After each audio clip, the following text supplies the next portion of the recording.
331페이지 데살로니가전서 4장 1절에서 8절까지의 말씀을 우리 한 목소리로 같이 읽도록 하겠습니다. 1절에서 8절까지입니다. 시작. 그러므로 형제들아 우리가 끝으로 주 예수 안에서 너희에게 구하고 권면하노니 너희가 마땅히 어떻게 행하며 하나님을 기쁘시게 할 수 있는지를 우리에게 배웠으니 곧 너희가 행하는 바라 더욱 많이 힘쓰라.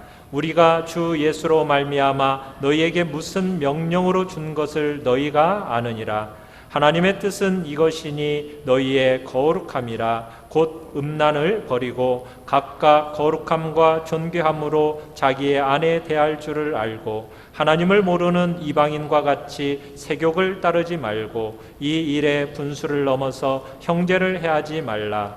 이는 우리가 너희에게 미리 말하고 증언한 것과 같이 이 모든 일에 주께서 신원하여 주심이라. 하나님이 우리를 부르심은 부정하게 하심이 아니요 거룩하게 하심이니 그러므로 저버리는 자는 사람을 저버림이 아니요 너희에게 그의 성령을 주신 하나님을 저버림이니라. 아멘. 우리 말씀의 제목을 같이 한번 읽어보겠습니다. 시작. 하나님을 기쁘시게 하는 거룩. 우리가 지난주 바울은 디모데를 통해서 데살로니가 교회 소식을 듣게 됩니다. 많은 핍박 가운데서도 이 데살로니가 교회는 너무나 훌륭한 믿음의 본을 보이고 성장해 가고 있는 모습을 이제 디모데가 바울에게 전달해주고 바울이 그 소식을 듣게 된 겁니다. 이에 대해서 바울은 정말 하나님께 감사했습니다. 그러면서 그들을 위해서 기도를 했죠. 그 기도의 내용이 우리가 지난주 마지막 부분에 봤던 내용입니다. 어떤 기도를 하나님 앞에 올렸습니까? 그들의 믿음의 부족한 부분이 채워지기를 위해서 기도했죠. 또 그들의 사랑이 더욱 충만해지기를 위해서 기도했습니다. 또 그들의 삶이 거룩함에 흠이 없게 되기를 간절한 마음으로 기도를 했습니다. 그러면서 오늘 말씀에서는 그 거룩함에 대한 이야기를 계속 진행시켜 나갑니다. 그러면서 거룩한 삶을 살도록 격려하고 있는 내용이 오늘 본문에 나와 있습니다. 자, 우리 1절을 다시 한번 읽어보겠습니다. 1절입니다. 시작. 그러므로 형제들아 우리가 끝으로 주 예수 안에서 너희에게 구하고 권면하노니 너희가 마땅히 어떻게 행하며 하나님을 기쁘시게 할 수 있는지를 우리에게 배웠으니 곧 너희가 행하는 바라 더욱 많이 힘쓰라. 찰스 콜슨이라는 사람이 쓴 책이 있는데요. 러빙갓이라는 책입니다. 그 책에는 호텔 중개인인 오르브 크리거라는 사람의 이야기가 나오고 있습니다. 이 사람이 어느 날 워싱턴주의 스포케인이라는 그 지역에 140동짜리 홀리데이인 호텔이 매물로 나왔다는 이야기를 듣게 됩니다. 그러면서 그 호텔을 매입할 의향이 없는가 전화를 받게 된 겁니다. 그래서 그 호텔을 가보니까 공항에서 아주 가까운 데다가 시내 전경이 내려다 보이는 아주 기가 막힌 장소에 이 호텔이 자리 잡고 있는 겁니다. 그래서 그 호텔에 참 너무 좋으니까 매입할 의향을 가졌는데 문제가 한 가지가 있었어요. 그 문제는 뭐였느냐면 1층에 자리 잡고 있는 것이 술집하고 레스토랑이었습니다. 그곳이 호텔의 큰 수입원이었어요. 그 당시 술집에서 하루 한 달 매상이 어느 정도였느냐면 평균 약 1만 달러의 수입이었습니다. 1만 달러라고 하면 자 이렇게 감이 안 오시는데 우리나라 돈으로 환산하면 한 달에 10억이 넘는 돈을 그 술집에서 매상으로 수입원이 되는 겁니다. 그야말로 이 술집은 황금알을 낳는 오리였어요. 그런데 이 크리거는 신실한 그리스도인이었습니다. 그래서 이 술집을 운영할 수가 없었어요. 이 신앙의 양심이 허락하지 않았기 때문에 이 술집을 닫기로 했습니다. 그랬더니 그 간부들이 거센 항의를 하는 거죠. 그렇지만 이 크리거는 자기의 신앙의 양심을 따라 고집을 굽히지 않고 이제 이 술집을 닫고 그 호텔 로비를 리모델링해서 멋진 커피숍을 만들게 됩니다. 그 술집을 운영하지 않았으니 그에 대한 어떻게 보면은 수입원이 많이 줄게 됩니다. 그래도 이제 음식 판매량이 20% 정도 늘고 객실 예약률이 30% 정도 늘면서 적자는 면할 수가 있었어요. 그러면서 어느 정도 성장은 하게 되었습니다. 그렇지만 술을 팔지 않았기 때문에 큰 이익이 순식간에 나올 수는 없었습니다. 그렇지만 크리거는 그 정도의 손해는 감당할 각오를 하고 그 일을 진행했기 때문에 담담히 했습니다. 훗날 이 크리거가 이렇게 회고를 했습니다. 당신이 믿음대로 살 각오가 되어 있지 않다면 당신이 가진 믿음은 별 가치가 없는 것입니다. 믿음대로 살 각오가 없다면 당신의 믿음이라는 것은 가치 없는 믿음이라는 거죠. 믿음으로 행한다라는 것이 꼭 그에 걸맞는 풍성함이 보장되는 것은 아닙니다. 믿음으로 행한다라는 것은 하나님 앞에서 내가 이렇게 행할 것이니 이런 행함에 맞춘 조건과 어떤 거래를 가지고 하나님 앞에서 뭔가를 해달라는 행함이 우리의 조건인과 핵심 목적이 아니라는 겁니다. 우리 기독교인들의 행함의 목적은 무엇이겠습니까? 내가 행했으니 그에 걸맞게 뭘 주시오. 하나님 앞에 그렇게 하는 게 아니라는 거예요. 그러면 우리의 행함의, 기독교인들의 행함의 목적, 핵심 목적은 무엇이어야 할까요? 오늘 본문 1절에 그 내용이 나옵니다. 자, 1번 같이 한번 읽어볼까요? 1번입니다. 시작. 하나님의 마음을 기쁘시게 하려는 마음. 1절의 해답은 바로 이렇게 나옵니다. 마땅히 어떻게 행하며 하나님을 기쁘시게 할 수 있는지. 하나님을 기쁘시게 하기 위해서입니다. 사람들은 모두 다 누군가를 기쁘게 하기 위해서 살아갑니다. 특히 대부분의 사람들은 자기 자신을 기쁘게 하기 위해서 살아가지요. 그러나 하나님의 자녀된 우리는 누구를 기쁘시게 해드리기 위해서 살아가는 사람들입니까? 하나님을 기쁘시게 하기 위해서 살아가는 사람들입니다. 여러분, 하나님과 동행하며 살다가 죽음을 보지 않고 천국으로 옮겨진 사람이 있죠? 누구입니까? 에녹입니다. 이 에녹에 대해서 히브리서 기자가 히브리서 11장 5절에서 뭐라고 표현했습니까? 하나님을 기쁘시게 하는 자였다라는 평가를 내립니다. 예수님은 어떤 삶을 사셨을까요? 예수님도 자신에 대해서 이렇게 말씀하십니다. 우리 요한복음 8장 29절을 같이 한번 읽어보겠습니다. 시작. 나를 보내신 이가 나와 함께 하시도다. 나는 항상 그가 기뻐하시는 일을 행함으로 나를 혼자 두지 아니하셨느니라. 예수님이 이 땅을 살아가시면서 어떤 삶을 사셨다고요? 항상 하나님이 기뻐하시는 일을 행하시는 삶을 사셨다는 겁니다. 땅에 계셨던 주님의 삶이 그러하면 오늘 우리가 살아가는 삶의 목표, 우리의 삶의 목표도 무엇이 되어야 하겠습니까? 하나님을 어떻게 하면 기쁘시게 할까? 이것이 우리의 삶의 목표가 되어야 한다는 이야기입니다. 그러기에 기독교에서 가르치고 싶어하는 윤리의 핵심, 행함의 핵심이라는 것은 어떤 이것은 하고 저것은 하지 말라, 그런 어떤 조문을 가르치는 게 아닙니다. 조문을 잘 행하는 사람, 어떤 율법의 계명을 잘 지키는 사람, 이런 사람을 가르치는 사람이 기독교인이 아니라는 거예요.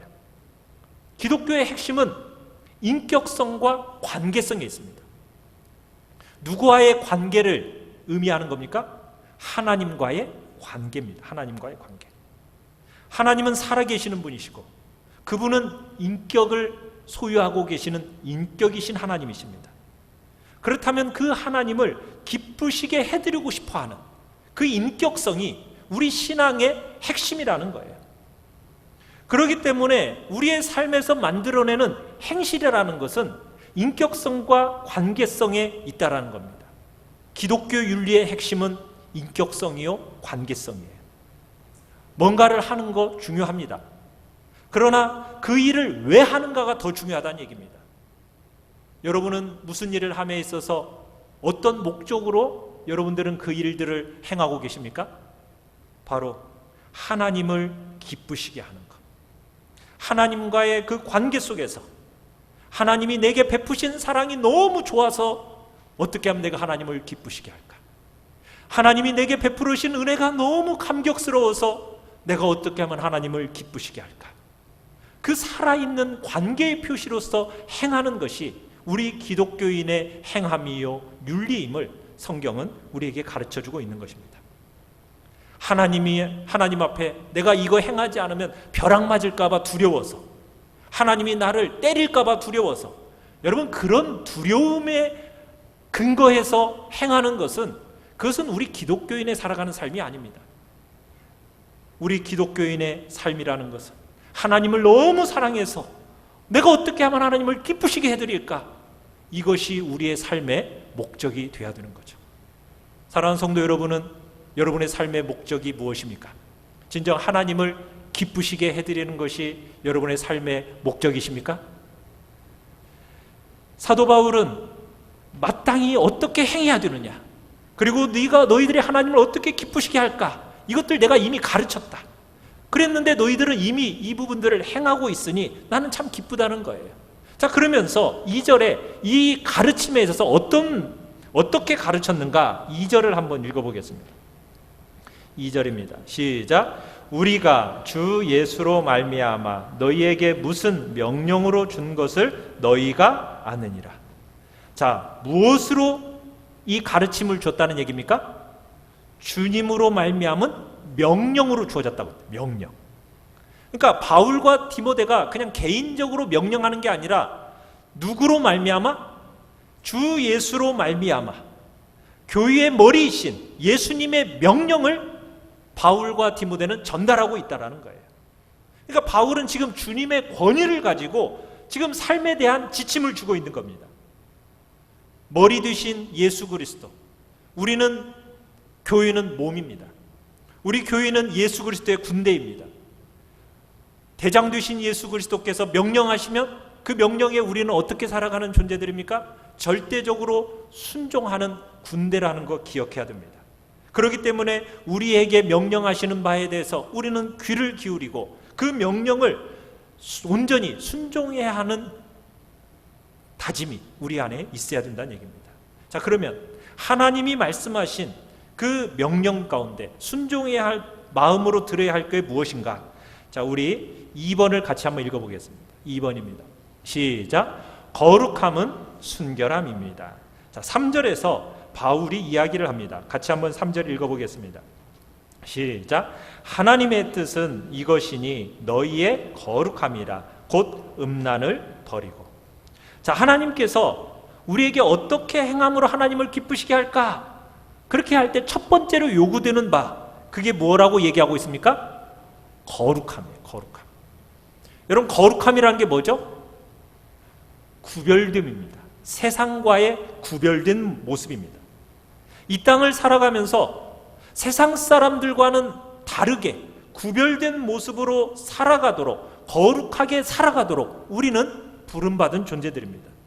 그래서 하나님께서 명령하신 거죠. 내가 거룩하니 너희도 거룩하라. 이게 주님의 명령이에요. 그러니까 주님의 부르심을 받은 우리의 삶에 있어서 하나님과 같은 그 모양, 거룩함의 모양이 드러나기를 원하신다라는 겁니다. 불의하고 경건하지 않은 이 세상 속에서 하나님의 백성들은 거룩하게 살도록 부름을 받았습니다. 이게 너무 중요한 특징입니다. 그런데 이 거룩이라는 것은 이 굉장히 다양한 요소가 있어요. 아까 기도 중에 거룩이 거짓과는 구별되는 모습이라는 그런 이야기도 기도 속에 그런 이야기도 있었지만, 오늘 본문에서는 거룩에 관련해서 한 주제를 다루고 있습니다. 자, 그 주제가 무엇입니까? 3절에 뭐라고 얘기하고 있습니까? 거룩하라고 얘기해놓고 그 다음에 뭐라고 얘기했습니까? 곧 음란을 버리고, 이렇게 얘기하고 있어요. 음란을 버리고. 그러니까 지금 데살로니가전서에서 다루는 거룩함의 한 주제는 성과 관련된 주제입니다.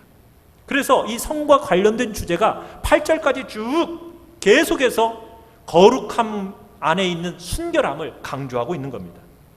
여러분, 하나님의 말씀은 두리뭉실한 말씀이 아니에요. 그런 이론적인 게 아닙니다. 항상 구체적이고 실제적이에요. 우리가 이 땅에 발을 딛고 살아가면서 우리 그리스도인들이 어떻게 보면은 직면하고 가장 어렵고 예민한 문제, 이 문제를 지금 짚어내고 있는 겁니다. 성과 관련해서 거룩하라는 거예요. 그럼 거룩하려면 어떻게 해야 되는가? 모든 음란을 어떻게 하라고요? 버리라는 겁니다. 버리라는 거. 여러분, 이 버리라는 단어가 굉장히 강한 단어입니다. 버리라는 단어가 무슨 의미냐면 여지를 조금도 남겨두지 말고, 머뭇거리지 말고 잘라서 완전히 제거해버려라, 지금 이런 뜻이에요. 뭘 버리라고요? 음란을, 모든 음란을. 머뭇거리지 말고 어떻게 하라고요? 잘라서 내어버리라는 거예요. 이게 지금 거룩함의 한 면이에요. 여기서 음란이라는 단어를 쓰고 있는데, 이 음란이라는 단어는 헬라어로 우리가 좀 익숙한 단어입니다. 포르네이아, 이 포르네이아라는 단어예요. 여러분, 이 포르네이아에서 뭐가 나왔을 것 같아요? 여러분이 잘 기억하고 있는 포르노라는 게 여기서 나온 거예요. 그러니까 이 포르네이아라는 단어는 모든 불법적인 성행위를 종합적으로 부를 때 사용되는 단어가 바로 이 포르네이아입니다. 자, 여러분, 하나님께서 성이라는 이것은 한 테두리 안에서만 사용하도록 제한을 하셨습니다. 여러분, 그 성의 테두리는 어디입니까? 결혼입니다. 하나님께서 결혼이라는 이 테두리 안에서만 성을 사용하도록 하나님께서 정하셨어요.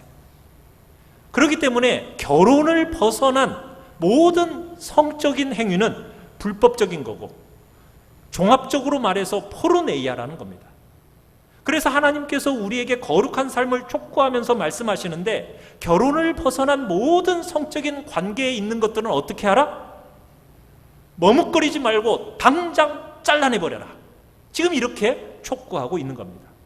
왜 이렇게 강하게 말하고 있느냐면, 이 당시 데살로니가와 로마 제국은 굉장히 성적으로 문란한 시대였습니다. 대단히 음란한 사회였어요. 이 당시는 계급사회입니다.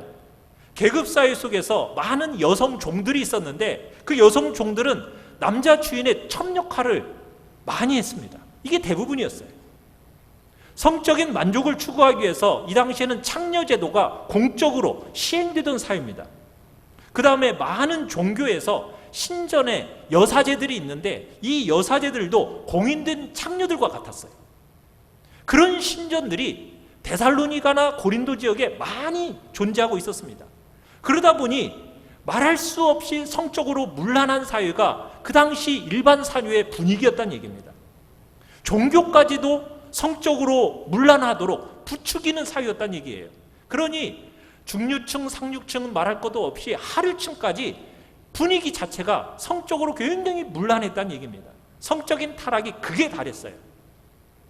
그렇기 때문에 이 성경적인 가치관으로 이 성 문제를 바라보면요, 굉장히 이상하게 여겨지는 거예요.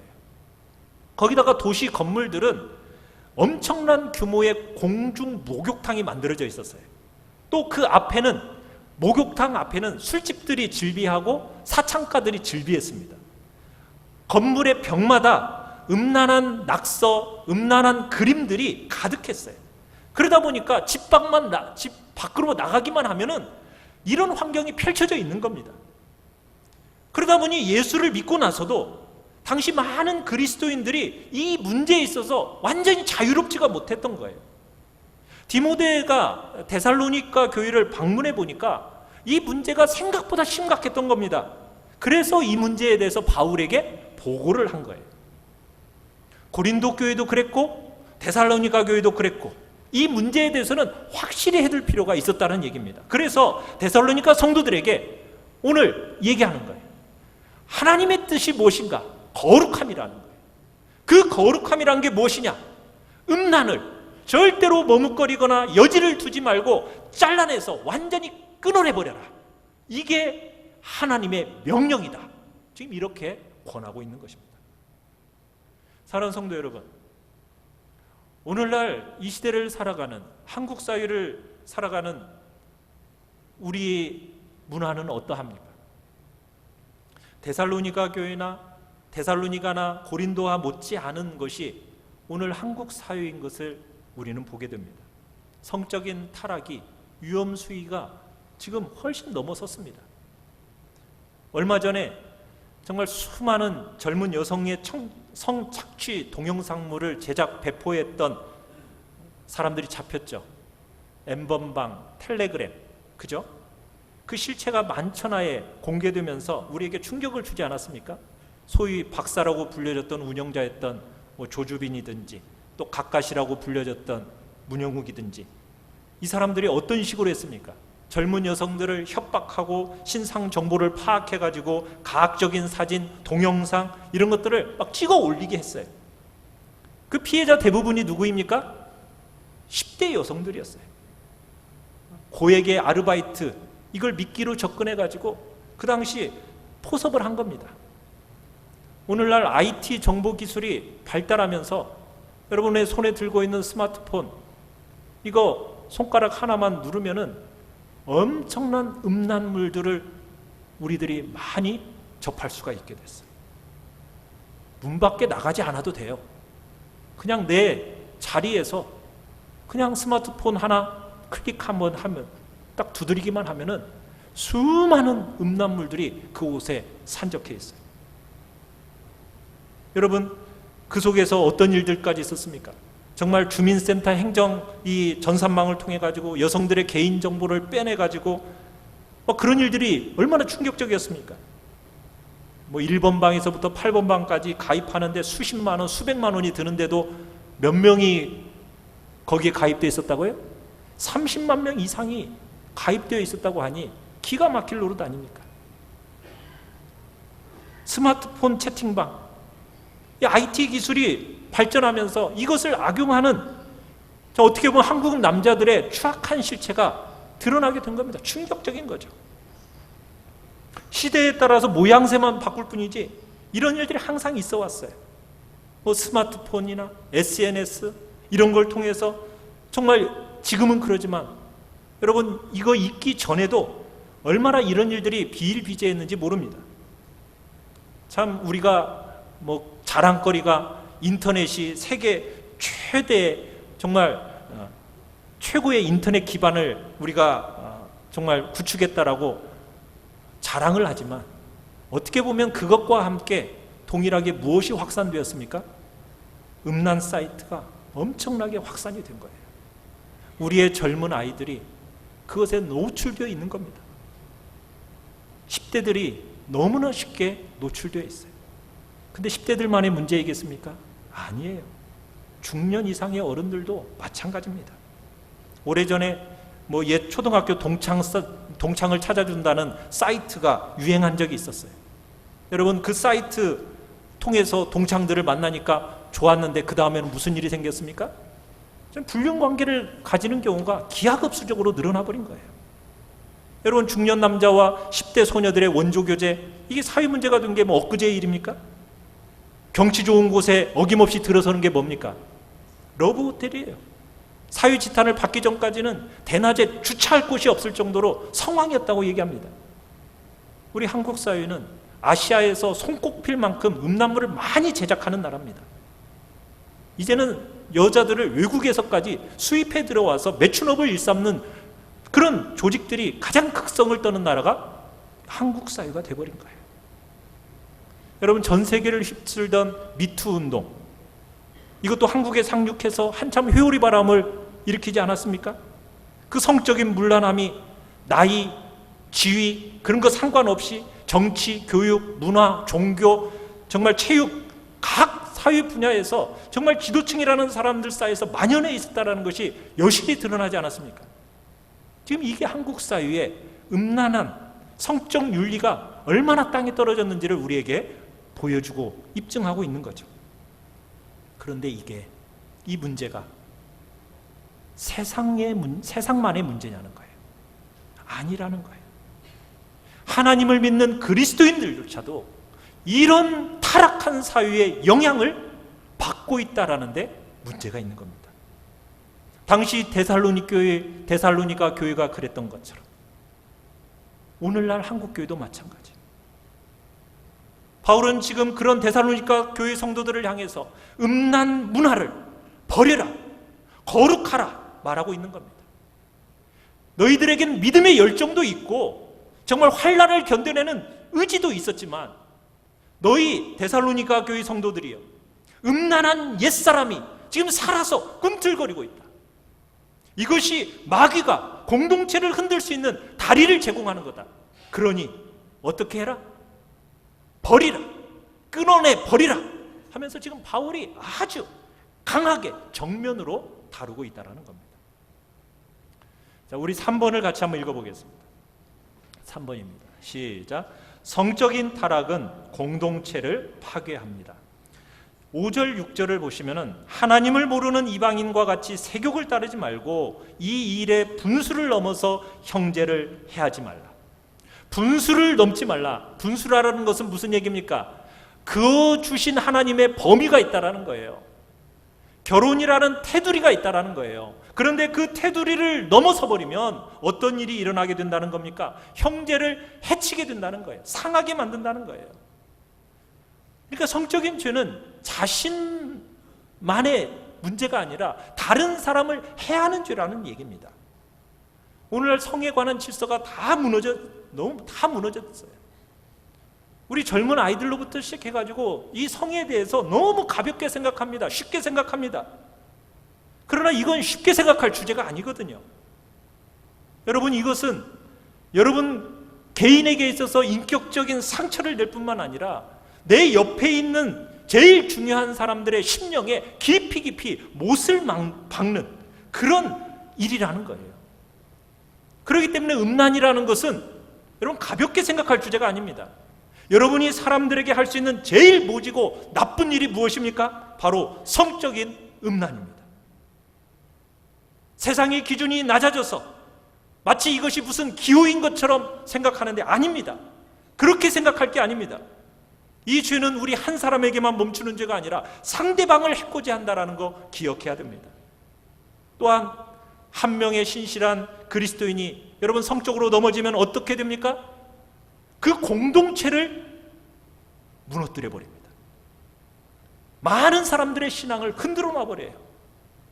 성적인 죄는 개인을 넘어서 가정을 파괴하지 않습니까? 미국을 비롯한 서구 구미 이 선진국들을 보십시오. 이혼율이 50%에 육박합니다.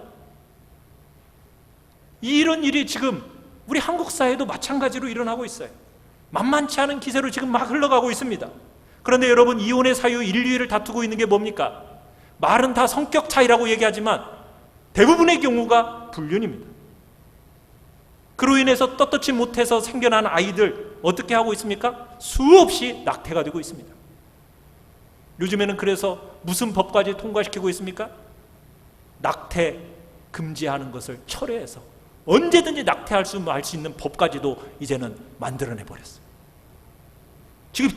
지금 이게 우리 한국 사회입니다. 여러분, 그렇게 태어난 아이들 떳떳하지 못하게 정말, 그러니까 어떤 일들까지 벌어졌습니까? 당근마켓에서 20만 원에 판대요. 그런 일들까지 지금 우리 한국 사회에서 일어나고 있어요. 우리는 기억해야 됩니다. 사탄은 처음 우리를 유혹할 때는 아주 달콤하게 낭만적으로 멋있는 것으로 미화시켜서 우리를 유혹해요.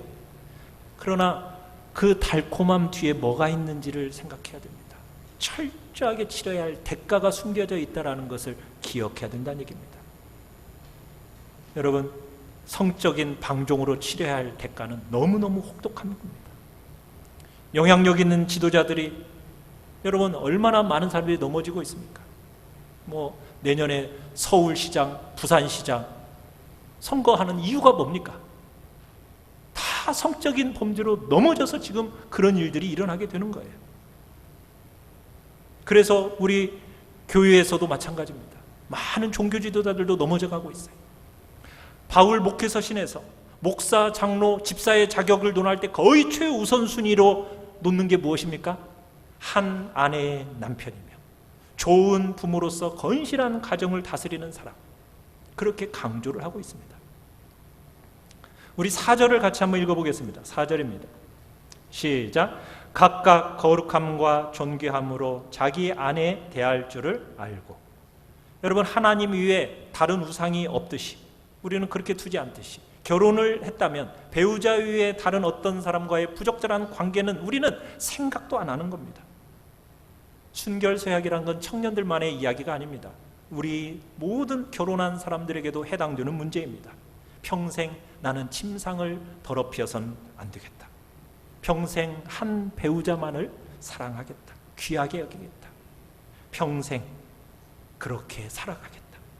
시대가 어떻게 되더라도 하나님을 모르는 이방인들처럼 나는 세욕을 쫓아 사는 사람이 사람으로 살지 않겠다. 성결하고 거룩하게 살아가겠다. 어떻게 하면 하나님을 기쁘시게 할까? 그 마음으로 이 땅을 살아가겠다. 여러분, 이것이 이 시대를 살아가는 우리 하나님의 백성들의 마음이어야 되는 겁니다.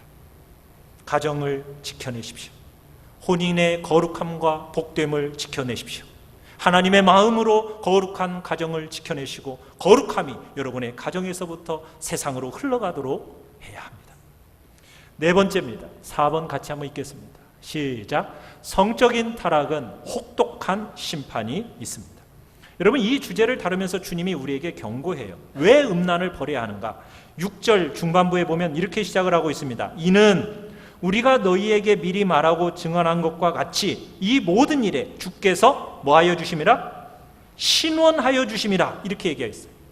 이 신원하여 주심이라는 표현을 통해서 그 어떠한 형태의 성적 타락이라도 하나님은 그냥 묵과하지 않으시고 반드시 심판하신다, 이런 뜻입니다. 침실에서 일어난 일에 대해서 하나님은 심판하시고 재판하신다는 거예요. 하나님의 자녀의 성적인 타락을 절대로 방관하지 않으신다는 겁니다. 그렇다고 용서받지 못할 죄라고 생각하지는 않습니다. 물론 회개하고 자백하고 돌이키면 얼마든지 용서받을 수 있습니다. 이것으로 인해서 내가 한번 구원받았는데 구원이 취소되느냐? 그 취소된다는 이야기는 아닙니다. 그렇지만 여러분, 그 죄에 대해서 하나님의 심판대를 그냥 거쳐서 지나간다? 여러분, 그렇게 생각하면 안 된다는 거예요. 요즘에는 이런 부분에 대해서 법정에 세우지도 못하는 시대가 되지 않지 않았습니까? 법정에 세우지 못하더라도 하나님은 자신의 법정에 세우셔서 이 죄를 죄 없다 하지 않겠다라고 분명하게 선언하고 계시는 거예요. 그러기에 거룩함을 지켜내야 된다는 얘기입니다. 아내와 남편의 신실한 만남을 충성스럽게 감당하시길 바랍니다. 시대의 정신을 따라 우리 행하면 안 됩니다.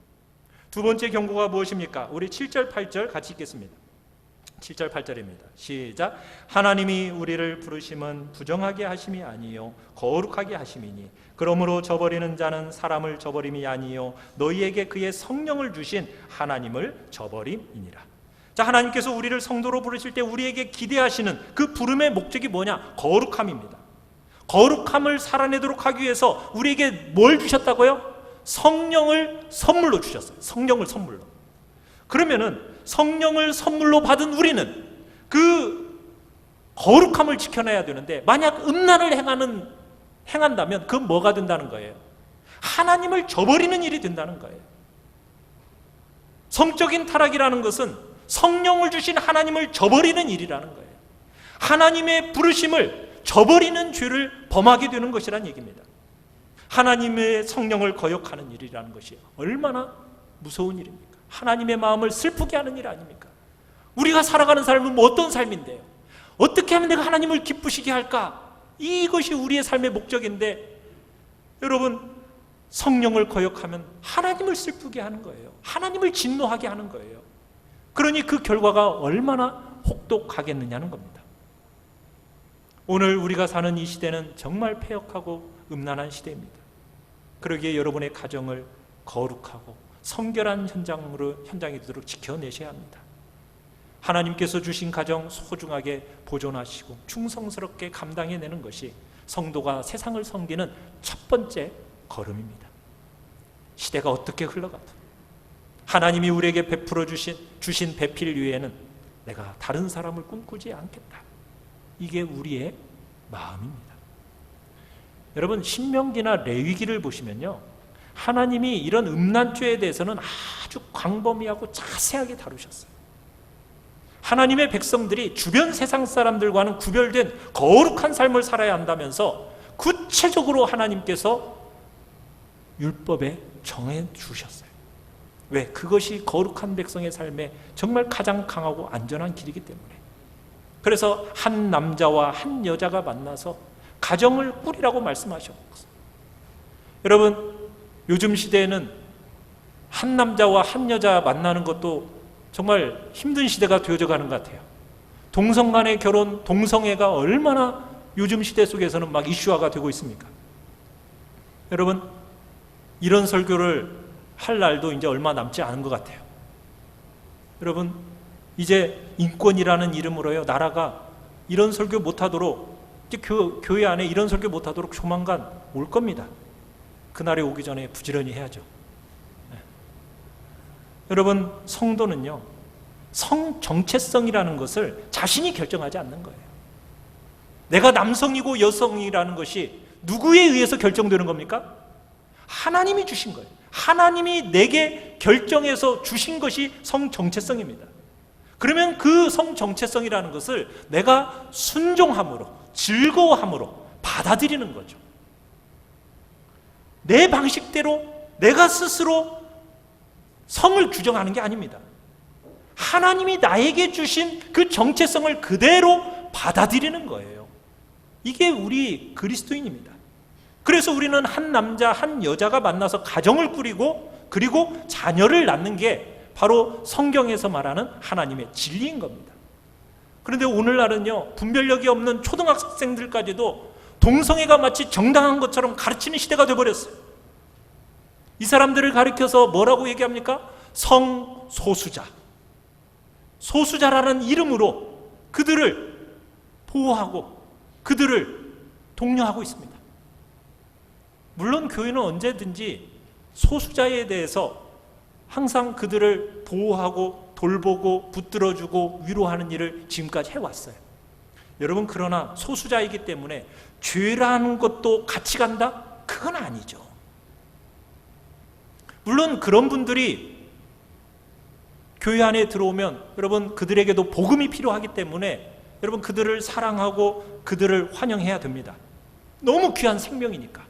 그렇지만 그들이 행하는 그 행위를 지지할 수는 없는 거죠.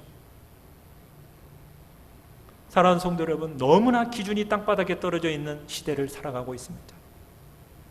하나님은 우리에게 성이라는 것을 우리의 신앙에 아름답게 담아내기를 원하십니다. 음란을 버리고 거룩함이 성도를 향한 하나님의 뜻이라고 분명하게 우리에게 전하고 계십니다. 데살로니가 성도들에게 주셨던 이 하나님의 말씀이 이 시대를 살아가는 우리들에게 있어서도 가슴에 새겨야 할 말씀입니다. 왜요? 요즘에는 집 밖에 나가지 않고도 내가 들고 있는 스마트폰 하나를 가지고도 음란함이 무엇인지를 충분하게 누릴 수 있는 시대가 되어버렸기 때문입니다. 거룩하게 살도록 부름받고 있는 우리의 자녀들에게도 이 거룩함 가르쳐 내야 됩니다. 시대에 함께 묻어가지 않도록, 이 음란한 세상을 살아가면서 시대를 탓하거나 시대에 함께 묻어가지 않도록 정확한 정체성, 너는 하나님의 거룩한 백성이라는 그 정체성을 붙들고 살아가도록, 정말 하나님을 기쁘시게 하기 위해서 살아가는 존재로 부름받았다는 것을 확실하게 우리는 가르쳐야 되고 그렇게 살아가야 되는 것입니다. 사랑하는 성도 여러분들이 그런 거룩하고 정말 경건한 삶을 살아감으로 말미암아 여러분의 자녀들도 거룩하고 성결한 그러한 자녀들을 길러내므로 이 타락한 사회, 정말 죄가 가득한 이 사회를 정말 경건하고 아름다운 경건하고 아름다움이 가득한 문화로 깨끗하게 씻어내는 은혜가 있기를 간절히 바랍니다. 하나님의 놀라운 은혜와 자비하심이 우리 안에 있기를 간절히 축복합니다. 우리 같이 찬양을 하겠습니다.